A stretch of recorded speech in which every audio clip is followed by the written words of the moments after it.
Imago Reddit. Today's story is...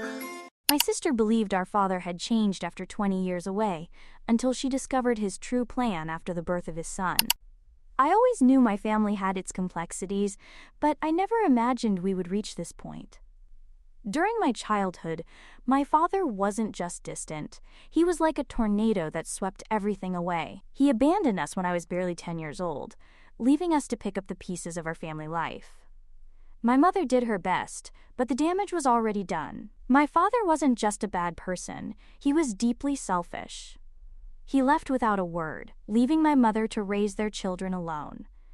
No one ever heard from him again. As the years went by, it became clear that he didn't care about us at all.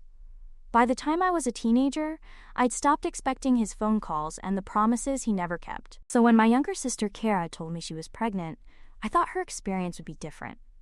She had always been more optimistic and hopeful about the world than I was. But when she told me she was considering naming her baby after our father, I felt like I had been punched in the stomach.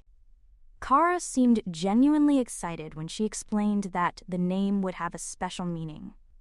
She had just found out that she was having a baby, and there was a special glow in her voice when she talked about it. She smiled as if she didn't know the reality that I knew, as if she hadn't lived through the same painful experiences. I couldn't stay silent. I warned her that she should be careful. I knew what kind of person our father was, and I was terrified of the idea of her linking the future of her baby to him. I reminded her of our abandonment. He wasn't there when we needed him most, and he never showed any interest in being part of our lives after he left. Kara smiled, hesitated for a moment, but quickly dismissed my concerns. She told me I was overthinking things. She believed in people's capacity for change and considered it important for her son to know his family roots. I tried again, this time more firmly, although I knew she wouldn't listen to me. I explained that I didn't understand the consequences of her decision, and that our father was still the same man who was absent from my graduation, from his competitions, and abandoned us without thinking twice. I warned her that naming the baby after him would link him to someone who was never there when he should have been. Kara just smiled and told me I was exaggerating. She argued that maybe he had made mistakes, but now he was trying to make amends, and that I needed to get past the past for the sake of Cain, her future son. She was justifying his actions. She wanted to protect her, but it was clear that she was too committed to the idea of her father being part of her life, and now of her son's life. I realized at that moment that I couldn't stop her. She didn't want to be stopped, so I bit my tongue and tried to drop the subject, but deep down I sensed that this was just the beginning. Something told me that the situation was about to get enormously complicated, and I hope I'm wrong. How should I handle this situation? I love her very much, but I don't want to meddle too much. Update 1. Months passed, and Kara's belly grew, giving life to a new existence. I remained emotionally distant. I had done everything possible to alert her, but when her son Cain was born, I felt the weight of what was to come. At first, everything seemed to be going well. Kara was happy, and my mother, who had been absent for a while, was delighted with her first grandchild. Kara had kept in touch with our father, but he hadn't shown up at the hospital. He only communicated with her. He hadn't seen him in a long time, and he didn't want to. I'll never forget the first time I saw him walk through Kara's door. It was as if a ghost had suddenly come back to life. He had changed, at least physically. The man she remembered was full of vitality. In her own way, Kara held a grudge against him, but now he seemed smaller, older, more contained. However, his eyes, those disturbing eyes, still had that same look of calculated indifference. Kara's face lit up as soon as she saw him. I watched her as she hugged him, as if he had never left us all those years ago. She was ecstatic, hugging him tightly as if trying to make up for lost time. She expressed how wonderful it was to see him again. I couldn't contain myself any longer. I asked him what he was doing there. He hadn't even shown up for the birth, and now he was just showing up at her house. I thought Kara should see what he was doing, that he hadn't changed. He was there for one reason only, his own benefit. Kara didn't react as I expected. She simply gave me an exasperated look and told me I was exaggerating again. She insisted that I should stop, and argued that maybe he had made mistakes, but now he was trying to remedy them. She told me that I needed to get over the past, and that for Kane's sake I should give him a chance. I couldn't believe his blindness. I didn't know what else to say to make her see reason. Our father didn't answer me directly. He just offered me that half smile of his, the one that never reached his eyes. He said he was only there to meet his grandson, and that it wasn't my son who had the opportunity before. I didn't know if he was trying to feign interest, or if he honestly didn't know how to behave otherwise, but I could see right through him. Kara was so absorbed in the moment that she didn't seem to notice what I clearly perceived. She was enjoying the idea that maybe, just maybe, her father wasn't the monster I had described. So I decided not to insist. Update 2. Weeks passed, and I watched from a distance. Every day he offered some advice or some way to help her. It started with small things, just loans, interest-free, to help her with expenses like Kane's clothes or repairs to her house. But with my father, things were never just small. Soon they weren't just loans, but promises of bigger investments, things that would set her up financially for the future. At first, Kara didn't tell me much. She was too busy with her newborn to keep me informed. I didn't press her, but my intuition told me that something wasn't right. Something didn't add up in this whole situation. Then the day came that confirmed all my fears. Kara called me, her voice trembling, in a panic, as if she couldn't believe what she was saying. She told me that our father had taken the money he had promised to invest for her. All of it. She sounded lost, unable to process the reality of what had just happened. He had promised to pay her once the investments paid off, but now he had disappeared. She didn't know where he had gone or how to contact him. He had vanished again, just as he had done all those years ago, but this time he took her money with him. I couldn't say "I told you so," not when my sister was so vulnerable, not when she had fallen into this trap. I rushed to her house as fast as I could, trying to comfort her, trying to understand what had happened.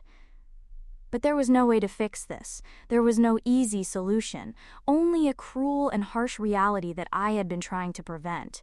But Kara had been too blinded by hope to see it. It wasn't long before the full impact of what had happened hit. Kara had always been the kind of person who thought the best of people, especially family, even when they didn't deserve it. After our father disappeared again, she tried to cling to that hope. She convinced herself that he would come back, that everything would work out. But that was an illusion. The truth was, I could see it in her eyes when she talked about him. She was completely lost. I tried to be patient, I tried to comfort her, reminding her that none of this was her fault. But deep down, she was furious. Furious with him for doing this to her, furious with myself for not being able to stop him. But above all, she was furious because she didn't listen. After everything he put us through, how could she still believe in him? A few weeks later, she called me again. She said she had tried everything to contact him. All those checks, those promises, the idea of a new life for her family had disappeared. He had vanished, leaving her with nothing. Not only had he taken the money, but Kara also had to face the consequences. The bills were piling up. Expenses that she had put on credit cards because she trusted him. Now she had nothing left. And all the promises of a better future had vanished like dust. I didn't know what to say. I felt like I had failed her. I wanted to shout at her, to say, "I warned you." But I knew that wouldn't help. What she needed was support, even if I was angry with her for not listening. So I held back my frustration and tried to comfort her as best I could. But there was something in the way she was talking that disturbed me. She wasn't just heartbroken, she was also angry with me. She told me that I should have tried harder to make her see things clearly. She blamed me for not doing more, for not forcing her to listen. I was stunned. After everything that had happened, everything I had warned her about, she was blaming me. I was the one who had tried to protect her, to prevent her from making the same mistakes we had grown up with. But instead of thanking me for my warnings, she was pointing the finger at me as if I was the one who had failed her. She said it was my fault for not anticipating this, that if I had been more persuasive, maybe she wouldn't have been so trusting. I couldn't believe it. I had spent so many years trying to make her see what kind of man our father was, but she had been so wrapped up in this fantasy about him that she couldn't see the reality. I felt overwhelmed by his frustration, caught between guilt for not having done enough and anger towards her for not taking responsibility for her own decisions. It wasn't just the money, it was the emotional toll this was taking on her. She was physically, mentally, and emotionally exhausted. I could hear it in his voice. He said he didn't know how to get out of this situation or how to fix things. And the worst part was that she was asking me to fix it. She wanted me to rescue her, to provide her with the money she needed to pay off her loans and bills. She was desperate, and now she was turning to me to solve everything. I couldn't do it. I couldn't just write a check and make it all go away. That wouldn't solve anything. Kara had made a mistake, and as much as he hated to see her like that, he knew she needed to face the consequences of her actions.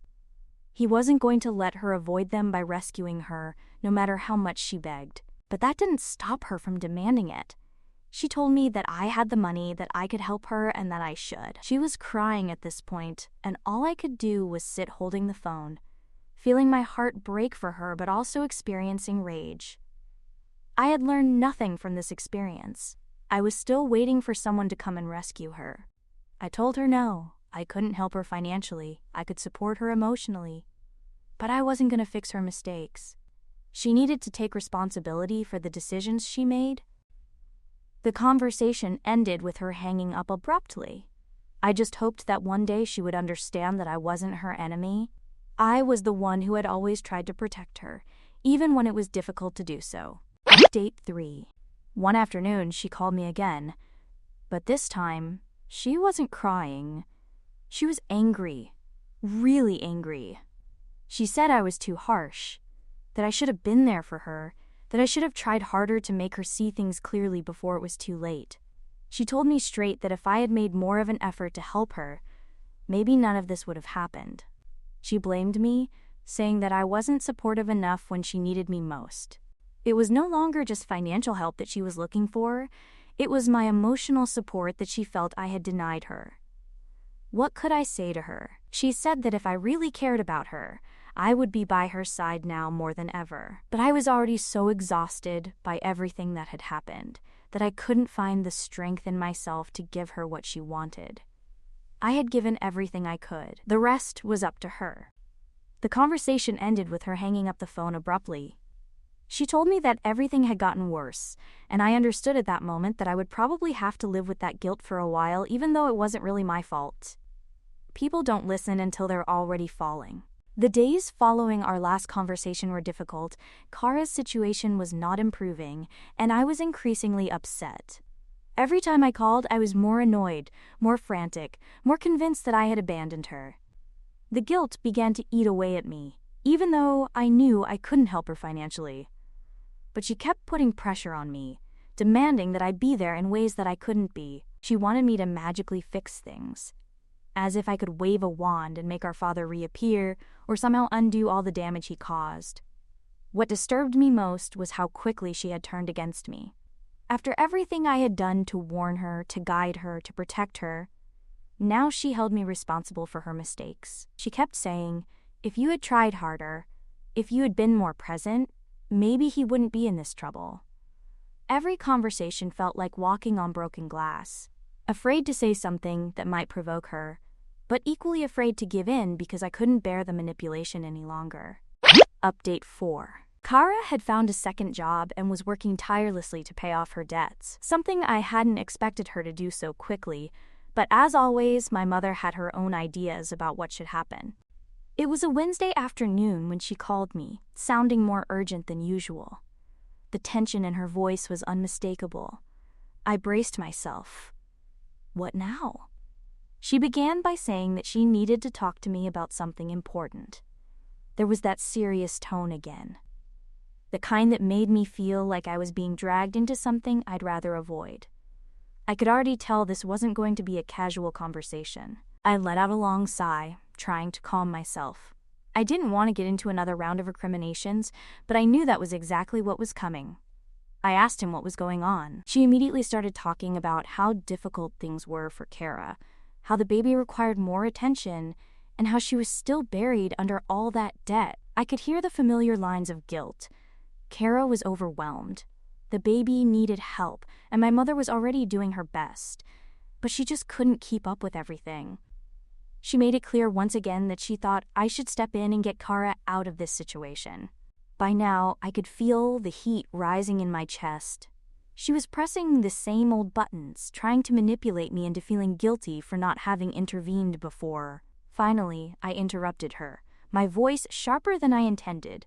I told her that I really believed I should step in and fix everything for Kara.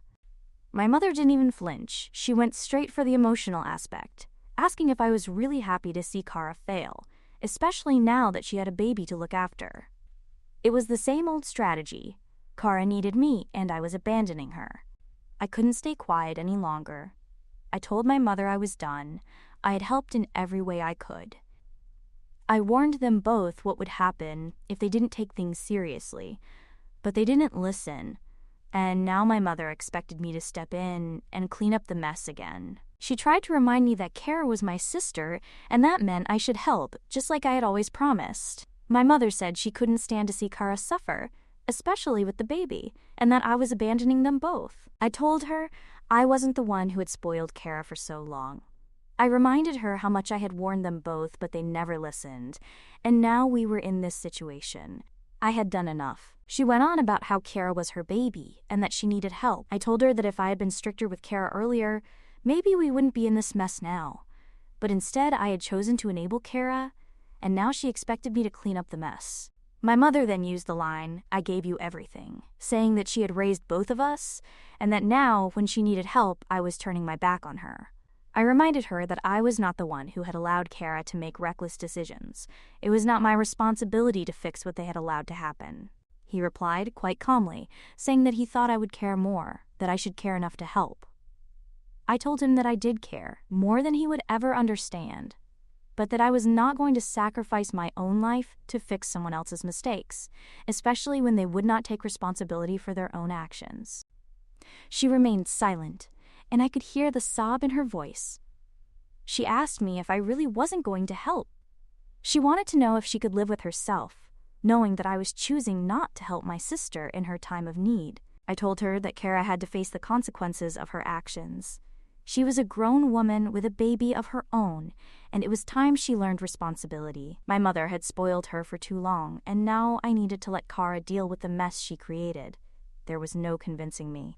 I had done enough for both of them, and I couldn't keep sacrificing my own peace of mind just to make them feel better about their mistakes. This was Kara's responsibility now, not mine, not my mother's. She didn't have much to say after that. She said she didn't know what to do without me, and I told her it was about time they found out. I hung up after that. Update 5. It was a Saturday afternoon. I wasn't expecting visitors, but when I saw who was standing on the other side of the door, my stomach churned. It was Jake, the father of my sister's child, the man I had barely tolerated over the last few years, who had done nothing but fuel my sister's reckless decisions. He had always seemed to me like a man who couldn't even manage his own life, let alone someone else's, and now he was standing on my doorstep. I didn't bother with pleasantries. I just stared at him, arms crossed, waiting for him to speak. I wasn't in the mood for small talk, and frankly, I was pretty annoyed that he had the nerve to show up uninvited, especially considering the situation with my sister. Jake shifted uncomfortably and rubbed the back of his neck, looking as if he didn't know exactly how to begin. I said nothing, just continued to observe him. Finally, he broke the silence and asked if we could talk. His voice sounded somewhat hesitant, as if he wasn't sure if I would allow him to come in. I gestured for him to come in, but I didn't offer him a seat or strike up a casual conversation. I just stood there, silently judging him. He came in, still moving awkwardly, and after a few seconds of tension, he finally said that he knew things had been difficult with Kara, but they needed help. The words seemed to hang in the air as if I was supposed to just accept them. I didn't. Instead, I folded my arms tighter and gave him a long, intense look, waiting for him to get to the point. She went on, telling me that they were overwhelmed. Debts had piled up, and Kara couldn't handle it on her own. I wasn't sure what she expected me to say, but it wasn't this. The way she talked about my sister's problems as if it were a distant matter for which I bore no responsibility deeply irritated me. He told me that they expected me to sell my house and use the money to pay off some of their debts. He wasn't asking for charity, just for me to bail them out. He said it with such a casual tone as if it were no big deal. I was the one who had worked hard to get where I was, and here he was asking me to give up my home and my security so that they could fix their mess. I couldn't help the bitter laugh that escaped me. I was incredulous, almost speechless, but then the words came out sharp and cutting. I asked him if he really thought I would help him. After all, after watching him ruin my sister's life, I thought I would just step in and fix everything for them. His face flushed as I explained everything. I asked him if he understood the gravity of the situation and how deeply he had plunged my sister into this problem. I didn't care that he was standing in front of me, arguing his case. I was fed up with his excuses. I wanted him to sell my house, my hard-earned property, so that they could continue in their irresponsible chaos. No way. He seemed taken aback, but he didn't give in. He told me they had tried everything else, but the bills kept piling up and the baby was complicating things. I didn't care about his excuses. He could say whatever he wanted, but the fact was that he wasn't taking responsibility for his actions. He was just there asking me to fix everything. I told him not to use the baby as an excuse. The baby wasn't the problem. It wasn't the reason they had gotten into debt in the first place. It was him and my father. It was their laziness, their lack of responsibility that had brought them to this point. I didn't even want to hear him complain about how difficult things were for them. I had my own life, my own difficulties, but I didn't blame everyone else when I made mistakes. He needed to seriously reflect and stop acting as if everyone owed him something. Jake looked like he was going to argue, but I wasn't going to let him. I told him I wouldn't sell my house for him, that I wouldn't give up everything I'd worked for just because he didn't care to make an effort for himself. I told him that if he wanted help, he could start by getting up and doing something for himself instead of relying on people like me to bail him out. The expression on his face when I said that was memorable. He was furious. But it was clear that he didn't have an answer for that. He just stood there looking at me, his face reddening with every second. He took a step forward as if he could intimidate me, but I wasn't intimidated. If anything, I was pleased to see him enraged. "Look, I'm not asking for charity," he said, his voice low and threatening. "I'm asking you to be family, to help when it really matters." I told him I had no idea what family meant. If he thought that asking me to sell my house was how family worked, he was completely wrong. Family doesn't manipulate each other or make each other feel guilty for doing things they don't want to do. Family takes responsibility for their actions.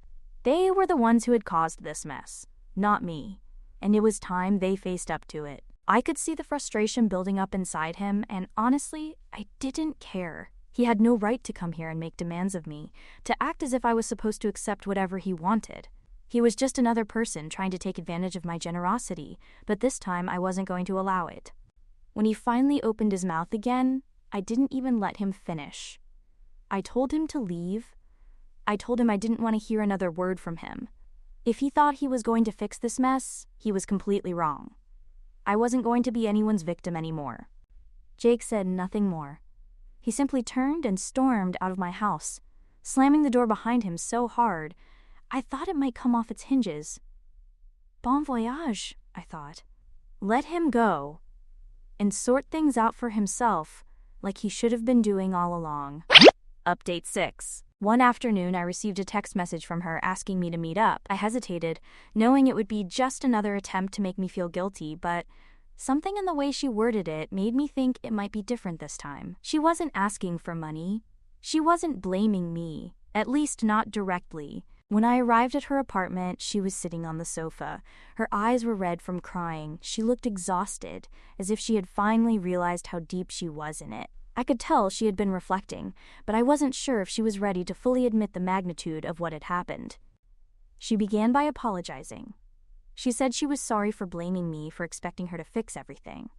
She told me that the weight of it all, the money, the lies, the promises made by our father that never materialized, had been too much for her to handle. She said she was ashamed of herself for falling for it, but she still hadn't been able to find a way out. I wasn't sure if I could believe her. Did she really feel it, or was she just saying what she thought I wanted to hear? I didn't know anymore. Part of me wanted to hug her and tell her that everything would be okay, but another part of me was fed up. Even so, I listened. She explained that she had been so caught up in the idea of having a father in her life that she ignored the warning signs. She had been so desperate to believe in him, to believe that this time would be different, that she didn't see the manipulation coming. The truth is that she didn't know if it would make a difference. She was emotionally exhausted and didn't know how much longer she could keep up this balancing act of being his support system while also holding her accountable. She said she had been so wrapped up in the idea of having a father in her life that she ignored the warning signs. She had been so desperate to believe in him, to believe that this time would be different, that she didn't see the manipulation coming. The truth is that I didn't know if it would make a difference. I was emotionally drained and didn't know how much longer I could keep up this balancing act of being her support system while also holding her accountable. I decided to keep in touch with her but kept my distance emotionally. I couldn't afford to be drawn back into her world of unrealistic expectations and constant blame. I had done what I could.